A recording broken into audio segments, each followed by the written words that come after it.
Hi అండి, అందరికీ నమస్కారం అండి. ఇవాళ మదనపల్లి యొక్క టమాటా రేట్లు ఎలా ఉన్నాయో తెలుసుకుందాం. ఈ వీడియోలో పూర్తిగా చూడండి. ఇవాళ 8వ తారీఖు మార్చి నెల 2026 సంవత్సరం మదనపల్లి టమాటా మార్కెట్ల గురించి తెలుసుకుందాం. నిన్నటి రేట్లు చూసుకుంటే పెద్ద బాక్స్ అనేది 260 రూపాయల నుంచి 270 రూపాయల వరకు వెళ్ళింది టాప్ ప్లస్. అలాగే చిన్న బాక్స్ చూసుకుంటే సుమారు 140 రూపాయల వరకు వచ్చింది.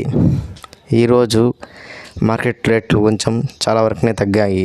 ఈరోజు రేట్లు చూసుకుంటే పెద్ద బాక్స్ 25 కేజీల బాక్సు 150 రూపాయల నుంచి 170 రూపాయల వరకు రేట్లు ఉన్నాయండి. అలాగే చిన్న బాక్సులు 15 కేజీల బాక్సు టాప్ ప్లస్ వచ్చేసరికి 80 రూపాయల నుంచి 100 రూపాయల వరకు అమ్ముడవుతున్నాయి. ఇంకా మీడియం క్వాలిటీ చూసుకుంటే 50 రూపాయల నుంచి 80 రూపాయల వరకు ఉంది. నిన్నటి రేట్లతో పోలిస్తే ఈరోజు మార్కెట్లో రేట్లు తగ్గినట్లు కనిపిస్తుంది. మదనపల్లి మార్కెట్లో రేపటి రేట్లు ఎలా ఉంటాయో మరుసటి వీడియోలో తెలియజేస్తాము. Thank you.